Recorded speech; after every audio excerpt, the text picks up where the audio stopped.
بسم الله الرحمن الرحيم بسم الله والحمد لله والصلاة والسلام على رسول الله نبينا محمد وعلى آله وصحبه أجمعين ومن تمسك بسنته إلى يوم الدين ثم أما بعد. Alhamdulillah, we continue going over the tremendous piece of advice by the Allama Fadilat al-Shaykh Salih al-Fawzan Hafidhahullah Ta'ala. The Shaykh Hafidhahullah Ta'ala, he says, فاجتماع الرجل والمرأة على علاقة الشرعية من نعم الله سبحانه وتعالى. The Shaykh Hafidhahullah Ta'ala, he says, so the unification of the men and the women, or the unification of the man and the woman upon a legislative connection, the unification of the man and the woman upon a legislative connection, meaning a permissible, a lawful relationship, meaning marriage. Marriage. So the man and the woman coming together in the bounds of marriage, then this is from the blessings of Allah subhanahu wa ta'ala. This is from the blessings of Allah Jalla wa'ala. And it is a must that we remember the likes of these blessings so that we are more appreciative of them, or so that we are appreciative of them, and also so that we may strive to safeguard, protect, and maintain them. So the علاقة الشرعية, the lawful and legislative connection between a man and a woman, meaning marriage, and yes, this is from the blessings of Allah subhanahu wa ta'ala. لأنه يترتب عليه مصالح عظيمة, because upon it there are many beneficial things and many great things come as a result of it. نعم. ومن أهمها, and from the greatest of these things, بناء المجتمع, the building of a society. The building of a society. And we have to remember and understand that Islah, rectification. Naam. So we want to look at the society from the standpoint of Islah, rectification, and inshallah ta'ala, by way of that, we'll better understand what is intended. When we look at rectification, we find that rectification, it begins with the individual. Naam, rectification, Shaykh Muhammad Bazmoul, Hafidhahullah Ta'ala, he mentions that Islah, rectification, it begins with the individual. Naam, the individual. And then from that individual, it will go on to the family. Naam, so the person truly wants to make an impact upon society, then they should know that that begins with themselves. Now, because if everyone in a society, and I want you to follow me, if everyone in the society were to concentrate on their rectification as a starting point, and then were to put their attention and their focus on their household, their family members. Once the household is rectified, and if all of the households in a neighborhood are rectified, then that will bring rectification to what? To that area, that region. Now, if every region, every neighborhood did this, then that will bring rectification to that province. Now, all the provinces throughout the land, they did this, then that would bring rectification to what? To that land. And if every land from the lands did this, then that would bring what? Rectification to the whole dunya, the whole world. Now, so rectification, it begins with what? With the individual. So, when the Allama, he mentions the building of a society, then it will begin with the rectification of the man, rectification of the woman, and then when they come together, what? The rectification of the family. Because the society is comprised of men and women. It's comprised of men and women. So when you put that man and that woman together in the alaqa al-shar'iyya, in the legislative relationship, the legislative bond, right? Then that would what? That would be the bond of marriage. That would be the bond of marriage.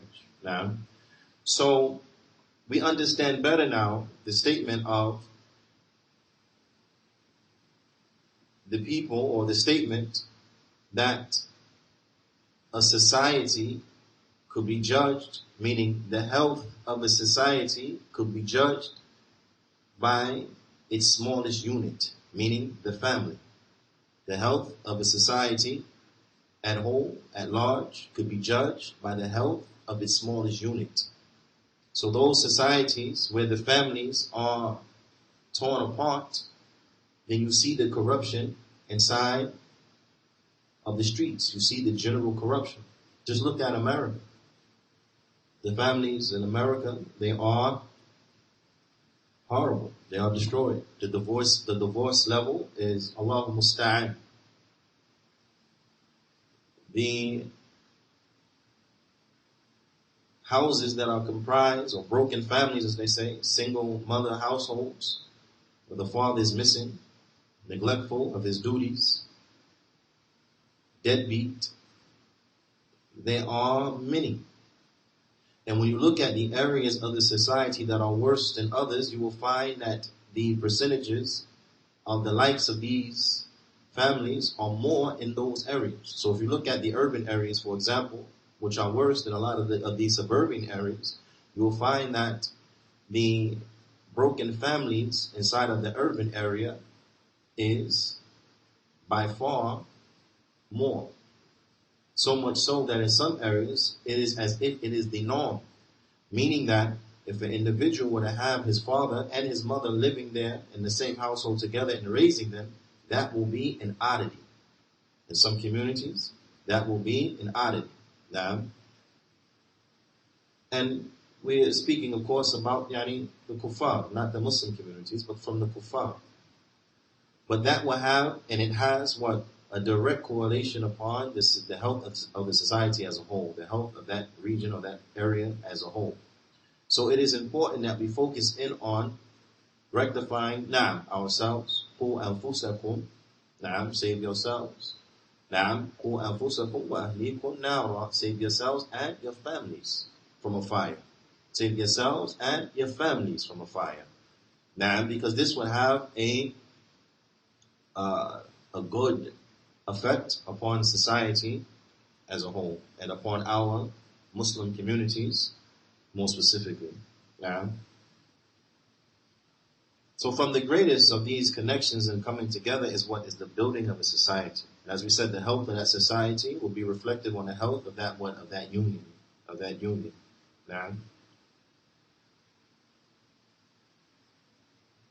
وتكوين الأسر وعمارة البيوت, and the building of families,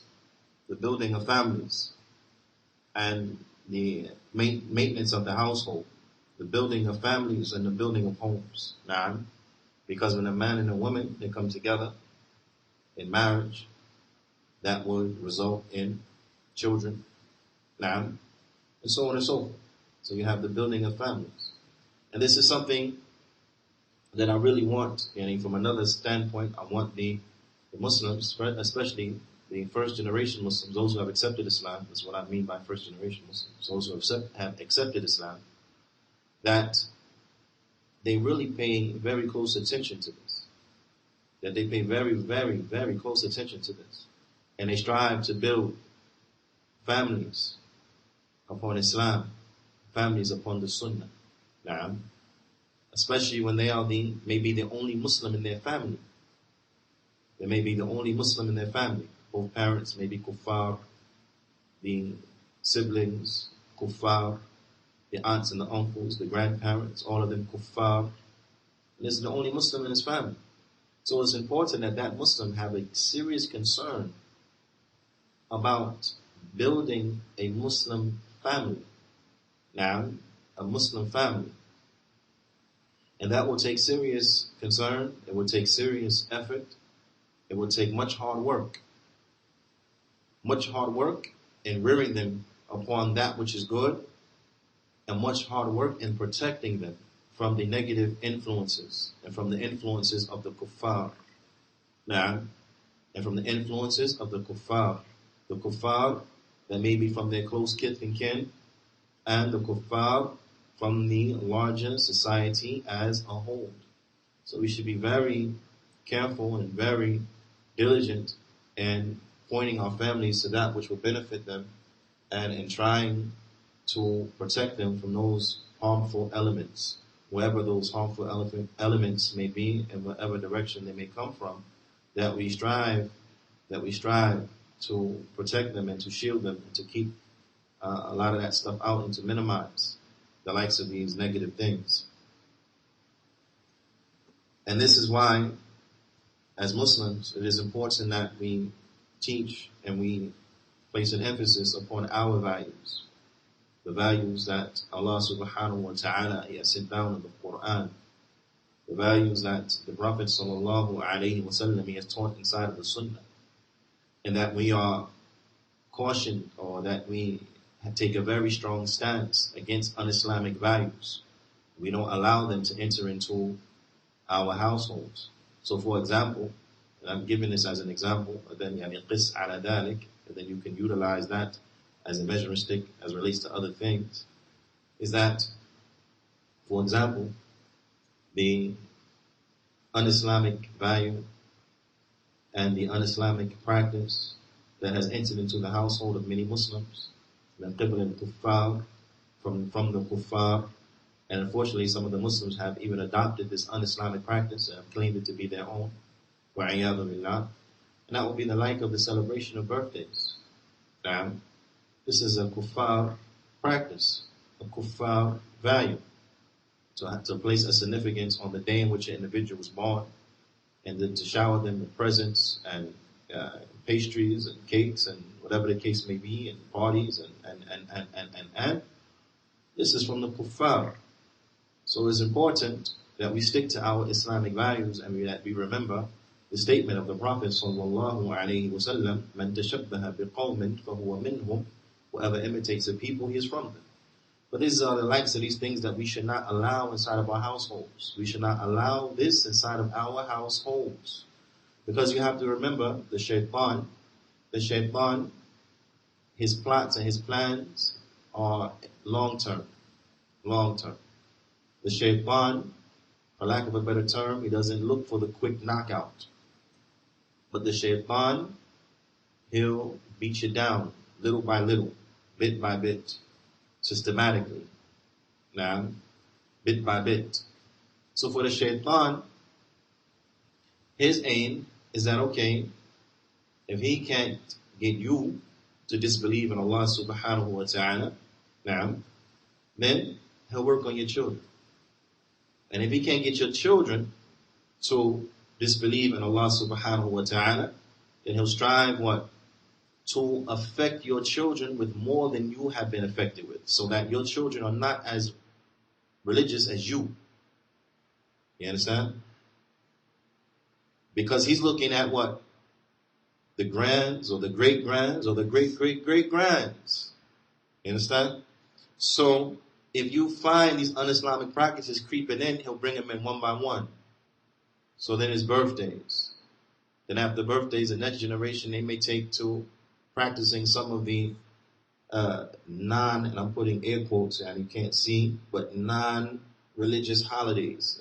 Like they say, Thanksgiving is a secular holiday, which is a lie. It's not. Those Puritans, they did that And that was a sign of their devotion, a sign of their thanks. This was a religious act. So the fact that they're saying that it is a secular holiday, that's a lie. It's not correct. Now, or the celebration of state holidays like 4th of July, Memorial Day, Labor Day, things of this nature.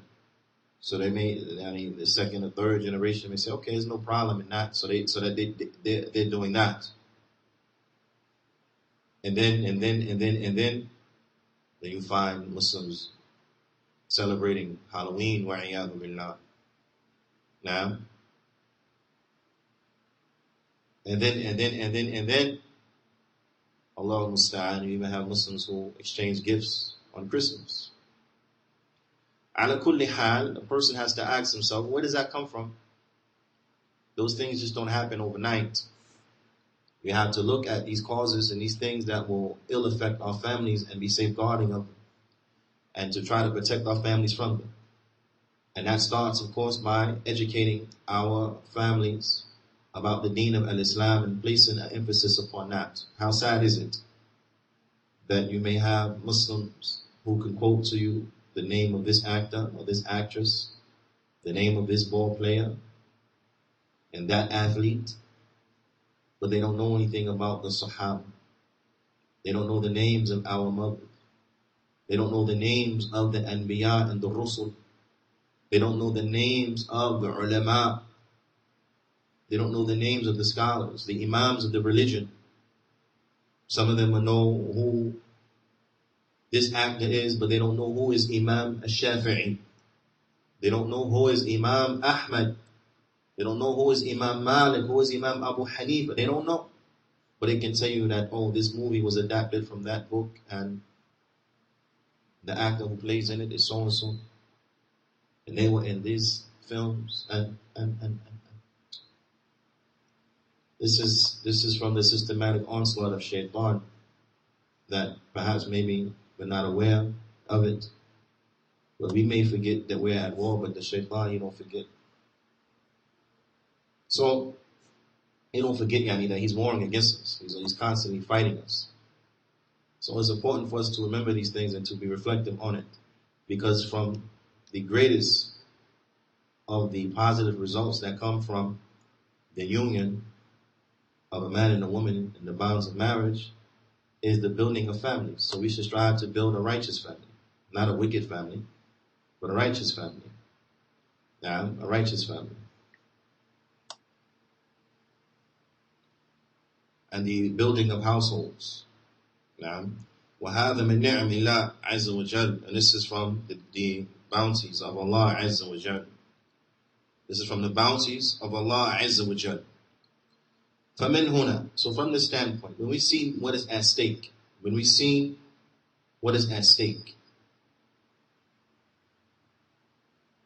the terms are high. Very important. Now, when we see this, فَمِنْ هُنَا, the Shaykh says, فَمِنْ هُنَا فَإِنَّهُ يَجِبُ الْإِهْتِمَامِ بِالْمَرْأَةِ. He says, so from this standpoint, we see the importance of placing an importance upon the woman, or we see the obligation of placing importance upon the woman. Special importance must be given to the women. Now, this is what Islam teaches us, and this is something that we need to reiterate and let it be echoed. Now, to teach those kuffar, to teach those who have been affected by the propaganda of the media, the anti-Islamic propaganda, the Islamophobic propaganda, or the Islamophobic propaganda, that Islam places an emphasis upon the Muslim woman. An emphasis, special attention is to be given to the Muslim woman because her role is outstanding. But special attention from what direction? من ناحية توجيهها وإرشادها, from the standpoint of instructing her, right? From the standpoint of instructing her, and from the standpoint of guiding her, for lack of a better term, showing her and teaching her properly. the deen of al-Islam. Because a righteous woman is vital. You understand? A righteous woman is vital. Because that righteous woman, she is going to be the first teacher of the children. Now, the father, he has his place. And we all know and understand this. But the connection between the mother and between the children, especially in the early years, is not like another connection. And we all know that. The connection between the mother, and this is in general, between the mother and the small children is not like the other connections of the household. Because that mother, most of her time is spent with that child. The nurturing aspects and the way that Allah subhanahu wa ta'ala has created the woman is amazing. Is amazing. I don't know no man who's honest. I don't know no man who's honest who will say to you that he can do what a woman can do as it relates to small children. I don't know no man who's honest who will say that he can have the forbearance, like the forbearance of the mother with the small children. No. The women, they are amazing. They are amazing. And in this aspect, what they can do, what men they can't do. They can handle and bear what men they can't handle and bear. So with this being the case, the emphasis upon her being righteous, upon her being good, upon her being wholesome, upon her having knowledge about her religion is of vital importance. Because her effect upon the child, especially in these tender years, is a tremendous effect. She'll have a tremendous effect upon his child. A tremendous effect upon his child. And let us not forget that the shaitan, he has not abandoned these small children. These small children are also targets for the shaitan. The ulama, they mention that the shaitan, he strives to plant seeds inside of the small children. He strives to plant seeds inside of the small children, and he don't care if it takes 30 or 40 years to sprout and develop. He'll wait. He'll wait. Because remember, he has been given respite to the day of judgment. So what's 40 years for him? You understand? So these small children are also targets for the shaitan. Also targets for the shaitan. So it's important to have a righteous woman that will combat the planting of seeds inside of this small child. And that will be by busying the small child with that which is good. Acclimating that child upon righteousness. Acclimating that child upon good behavior. Acclimating that child upon the Islamic mannerisms. Acclimating that child upon the Islamic character. Teaching that child the Islamic creed. Teaching that child the proper aqeedah, the proper minhaj when it's a child. It's very important. It's very important for the success of our families. It's very important for the continued success of our lineage. It's very important for the success of the society as a whole. And these are from the things that we can do on our half. This is from our part, what we can do, from the means. The tawfiq, the success is from Allah subhanahu wa ta'ala. The success is from Allah subhanahu wa ta'ala.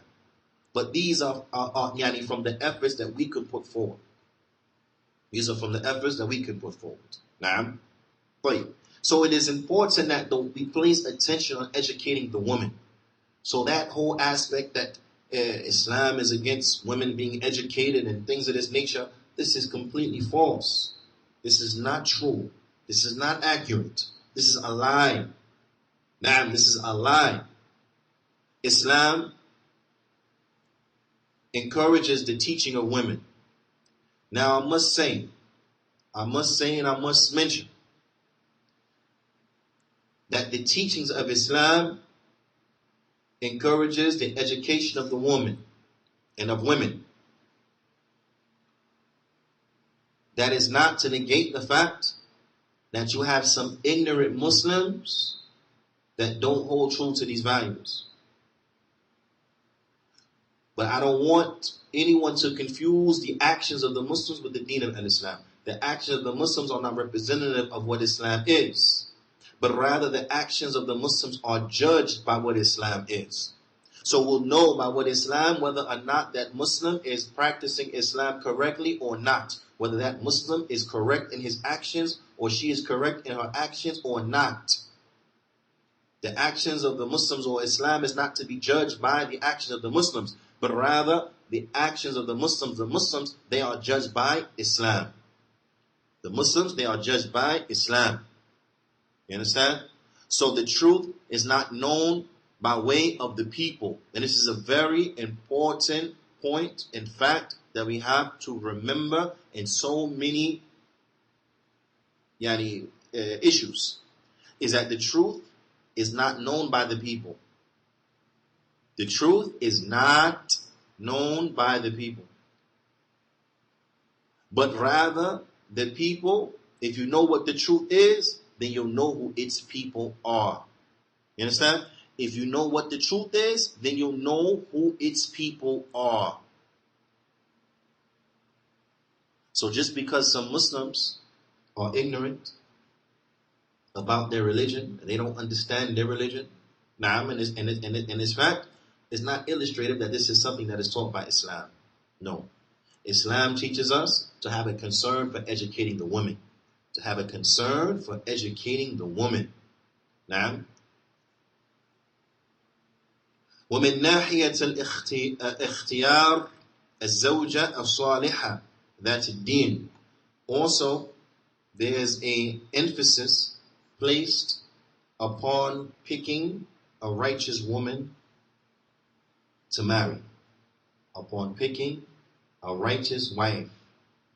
One who has good religion. This is very, very important.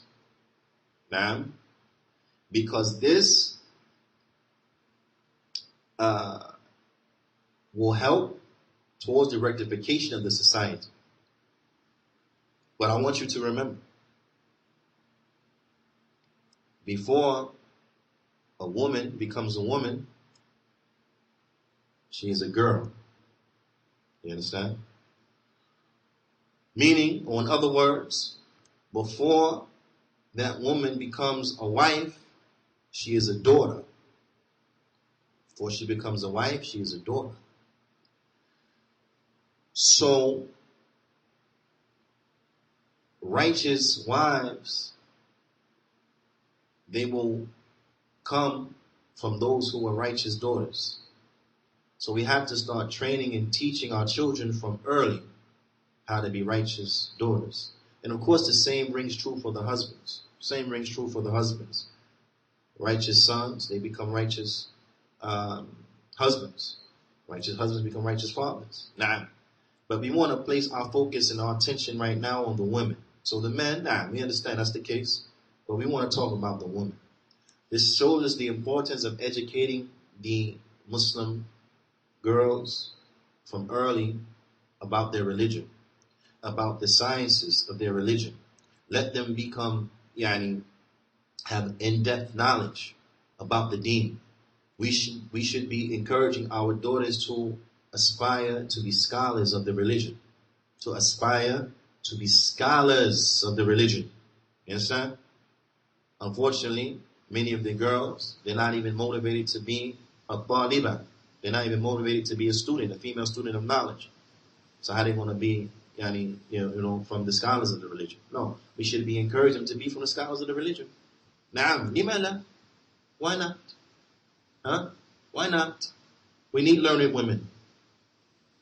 We need women that are learned, that have memorized the Qur'an, that are knowledgeable about tafsir, knowledgeable about the usul, about usul al-tafsir, the rules of tafsir, the science of tafsir. We need women who are knowledgeable about the hadith of the Prophet sallallahu alaihi wasallam. Women who are knowledgeable about the ulum al-hadith, the sciences of hadith science. We need women who are knowledgeable about fiqh in the religion.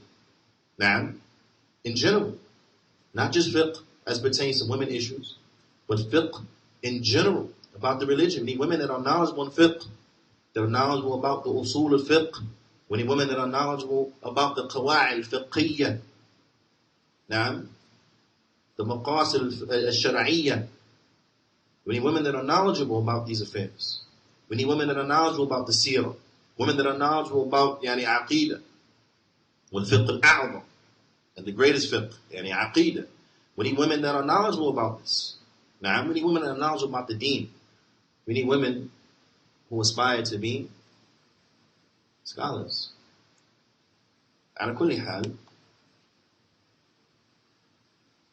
we have to pick righteous wives and have a concern for the righteous wife. Why? Because that will aid us. That will aid us as men. Now I'm talking to the men. That will aid us as men. That will enrich our lives. You understand? That will be a benefit and a tremendous assistance for us.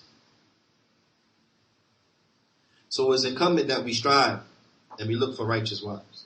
The Prophet ﷺ, he explained to us the importance of this, as he said, "Unkahu al-mar'a bi-arba'a," that a woman is married for 4 reasons.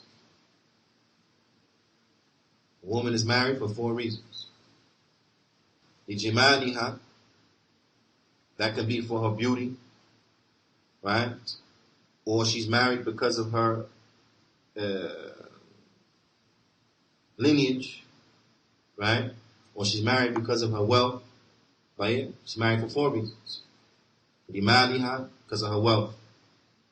Lihasabiha, because of her lineage.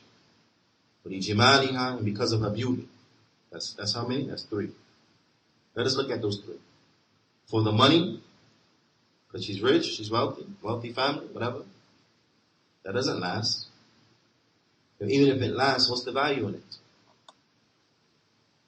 Yeah, what's the value in it? But that's subject what? To go away. How many people who have trust funds lose the trust fund? How many people who are rich go bankrupt? So on and so forth. That can go either way. Because of the lineage, she has a prestigious lineage. Wait. That prestigious lineage, what is that? How does that help you day in and day out? That is subject also to go away. You have family scandals, whatever the case may be, okay? That can go away. So how much stock you really want to put in that? You understand? Or for her beauty. The beauty, that fades. It goes away. The beauty, even while it's consistent, a person, he becomes used to it. Now, it's like a beautiful flower of a particular type. Maybe the first time you saw it, you were in awe of it. Look at this flower, how beautiful it is. SubhanAllah, look at it. It's so beautiful, so gorgeous. But if you see that flower day in and day out, after a while, it's just the flower. Right? Not that it's any less beautiful than the first time, but you have become used to it. You have become used to its beauty. So now its beauty is no longer a thing of amazement, because you're accustomed to it. Wait. So how much stock do you want to put into that? And how is that going to help you day in and day out? These are the 3. And then fourthly, the Prophet ﷺ, he said, وَلِدِينِهَا, and for her religion. And for her religion. Now, from these 4, the Prophet ﷺ, he just didn't tell us that women are married for 4 reasons. Mentioned the 4 reasons and that's it. But the Prophet ﷺ, he directed us. He directed us to what? He directed us to which of the 4 we should be concentrating on. So the Prophet ﷺ, he said, فَظْفَرْ بِذَاتِ الدِّينِ. So seek the one who has religion. Benefit yourself by going after the one who has religion, good religion. Because that good religion, now, how will that help you day in and day out? Many ways. Now, many ways. How will that benefit you from year 1 and year 21, 31, 41? Oh, tremendously. Tremendously. So the first time you get married to 20, 30, 40 years down the road, it still benefits you. And this is how we should be looking when it comes to, in terms of marriage. That we marry somebody and we marry them with the intention of being married to them until somebody died. You understand? Not like, unfortunately, what goes on in many communities here amongst the Muslims, where they treat marriage like boyfriend, girlfriend. Really? They treat marriage like boyfriend, girlfriend. It's a tragedy. It's a tragedy. We hear stories of people being married for a couple weeks. What do you mean? Married for a couple weeks. Sometimes a couple days. People married for a couple days and they get divorced. We have situations that are unfortunate when you have a man been married 10 times, 15 times. Right? Then the flip side, you have a woman been married 5, 6 times. She has children from multiple men. This is a tragedy. This is sick. This is sick. This is symptoms of a tremendous social problem. Because the only way that you'll find that this happening is what? Is due to people being hasty and having poor judgment and poor planning and poor investigation upon the people that they marry. 1 time, 2 time, okay. But you mean to tell me, you want me to believe that now you happen to just marry 8 bad men in a row? Really? And you want us to believe that your Wakil really investigated that situation? 8 times he got it wrong? 8 times? Likewise with the brother. 10 times? You pick bad women? 10 times? So what was your investigation like? And how are your investigative skills? Well, even after 7 times you couldn't get it right? You got it wrong 3 more times? You want us to believe that you really was investigating? No, you were playing games. You were playing games. She was pretty, so you married her. Thought you could change her, but you couldn't. Then you try to find any excuse to let her go. Why? Because you playing games. Because you already got your sights on somebody else. People play these games. It's a tragedy. It's a tragedy.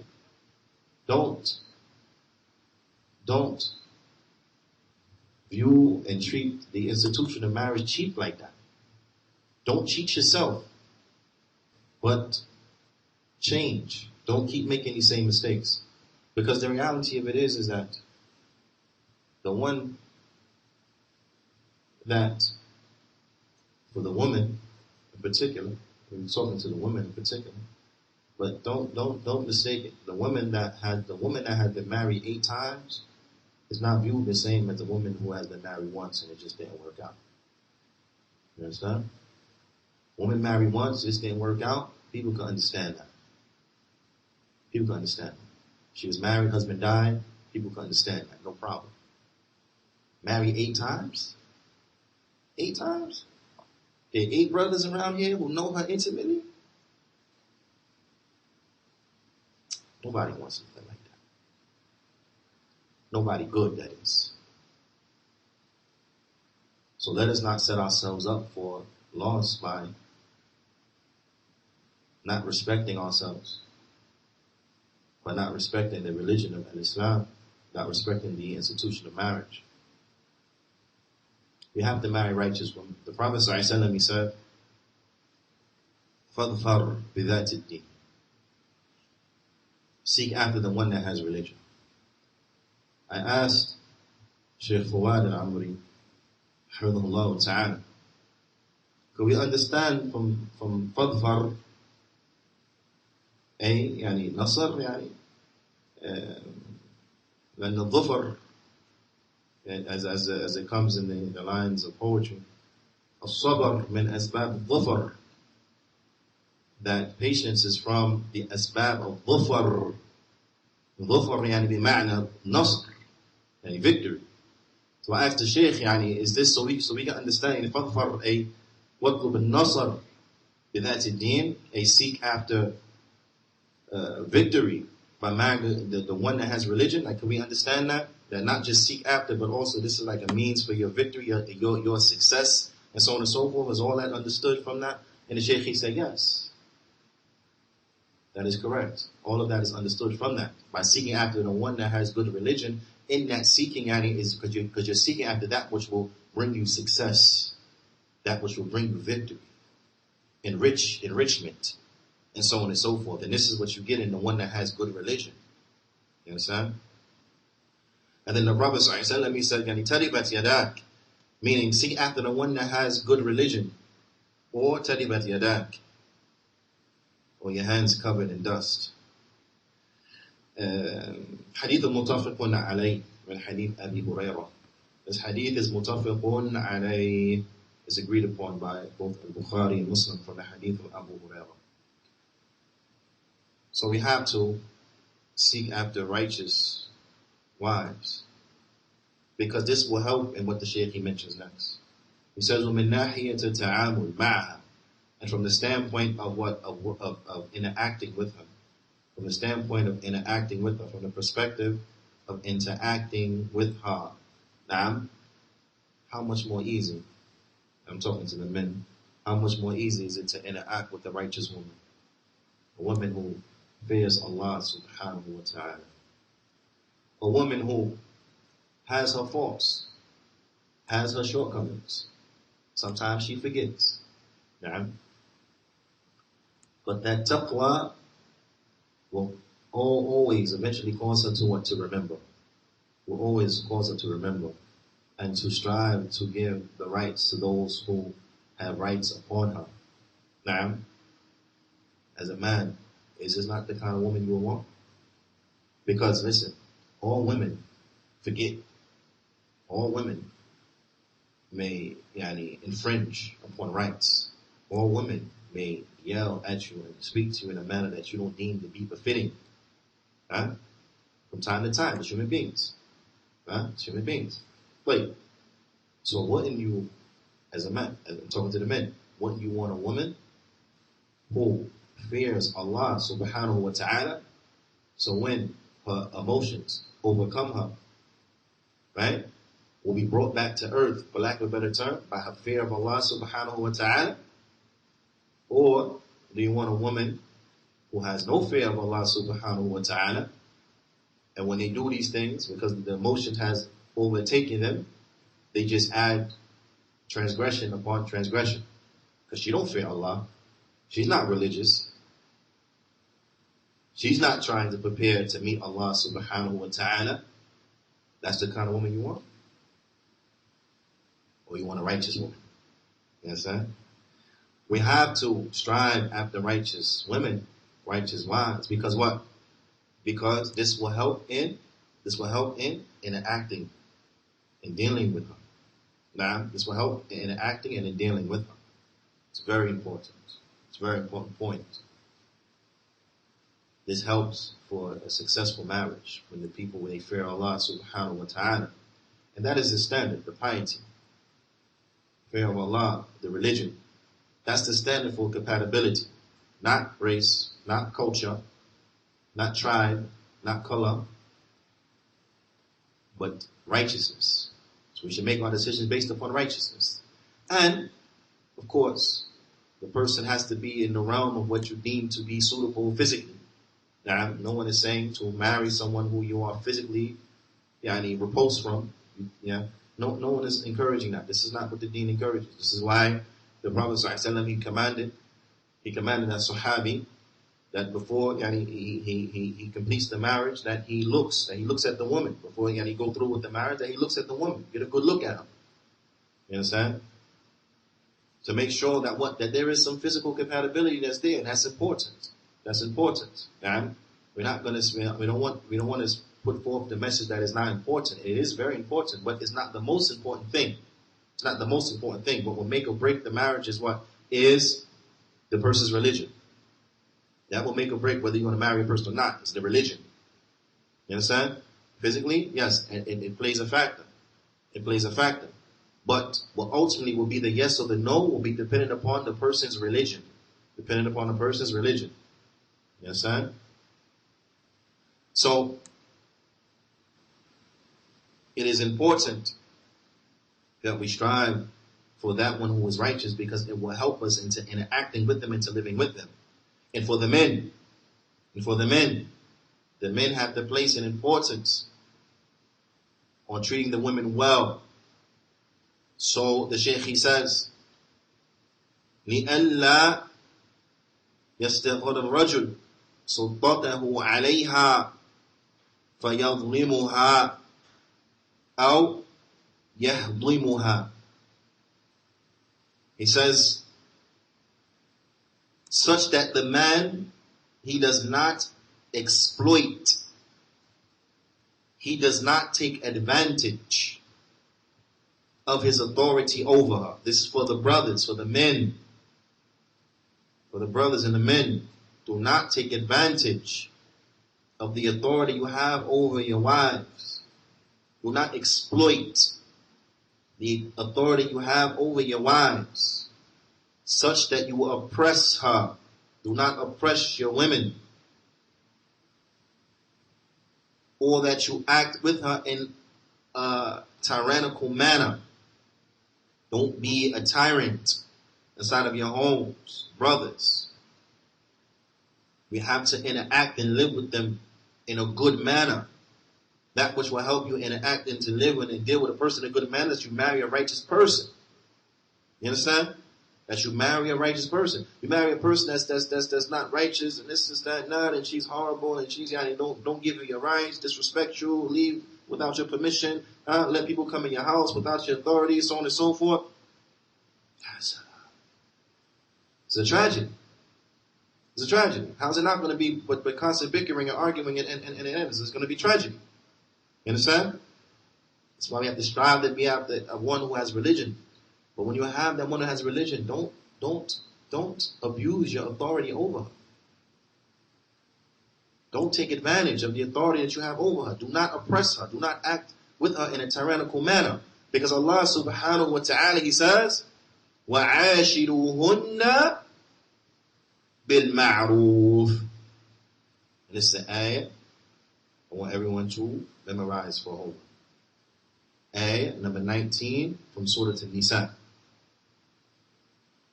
I want everyone to memorize it. And especially the men. I want them to memorize this ayah. وَعَاشِرُوهُنَّ بِالْمَعْرُوفِ. And live with them in good. Live with them in good, in a good manner.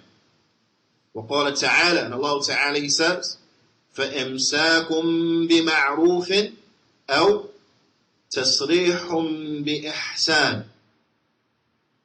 So either you retain them, you keep them in good terms, or you let them go in kindness. Or you let them go in kindness. Now, and this is from Surah Al-Baqarah, verse 229. Inside of the text of the lecture of the Shaykh and the transcription of it, the Shaykh, he only mentions فَإِمْسَاكُمْ بِمَعْرُوفٍ. Now, whereas in the translation, they have يعني الطلاق مرتان. نعم فإمساكم بمعروف to the end. Whereas that first portion, that first sentence, that divorce is twice, is not mentioned by the Shaykh inside of the talk and the lecture. على كل حال, يعني it doesn't, that's just good to know that there's a little discrepancy there, but that's fine. It doesn't change or take away from the meaning of what is being presented. It doesn't change or take away from the meaning of what's being presented. The shahid here is that Allah subhanahu wa ta'ala, you understand, even when there was, problems, going back, and even when there was problems in the relationship and so on and so forth, and it got to the point where the woman was placed inside the iddah, divorce was pronounced, she was placed inside the iddah. You understand? When an individual decides that no, he's going to work it out, Allah subhanahu wa ta'ala, He says, فَإِمْسَاكُمْ بِمَعْرُوفٍ. Then you keep her in good. You keep her, you retain her in good, upon reasonable terms, in a good manner. You live with her in a good way. You understand? You live with her in a good way. And if you can't do that, you can't live with her in a good way. You can't live with her without oppressing her. You can't live with her while giving her rights. You can't live with her without abusing her. وَعِيَاذُ بِاللَّهِ. Then Allah Ta'ala says what? أو تسريح بإحسان, or you let her go in terms of kindness. Release her. Let her go in terms of kindness. Don't keep her to abuse her. Let her go in kindness. So, there's never a justification of living with them in other than kindness in a good way. And this requires effort upon both parties. This requires much effort upon both parties. I want these ayat, inshallah ta'ala. Please write them also in your notebook of proofs and evidences. Memorize them, inshallah ta'ala. As far as the ayah, so as Bukhaari 229, you can memorize the portion that the Shaykh mentioned, or you can memorize the whole of the what was presented inside of the translation. Either or is fine, inshallah ta'ala. Either or is fine, inshallah ta'ala. But I want us to memorize these ayat and to reflect. This is for those who really want to benefit from these sittings. This is for those who really want to benefit from these sittings. Memorize the text, memorize the proofs and the evidences. And this is something that's good for all of us, myself included. It's good for all of us to memorize these ayat. For those who have memorized these ayat, to have review of these ayat so they are fresh inside of your brain. So believe me when I tell you that I believe that I benefit from these sittings more than those who hear my voice. I believe that I benefit from these sittings more than those who hear my voice. By being reminded of the likes of these ayat, memorizing those ayat that I did not memorize before, reviewing those that I had memorized before, keep having them fresh upon my brain. I believe I benefit more than those who hear my voice. So I encourage everyone to also share for those who really want to benefit by memorizing the text. Memorize these ayat, these ahadith. Memorize them well. Review them amongst yourselves. Review them together as husband and wife. Review them with your children. Have your children memorize them as well. Have those children who are old enough to listen, and to participate in the class as well. Now, this is something that is very important. And I fear for going too long. نتوقف هنا. We will stop here. فنكتفي بهذا القدر. وصلى الله وسلم على نبينا محمد وعلى آله وصحبه أجمعين. وجزاكم الله خيرا.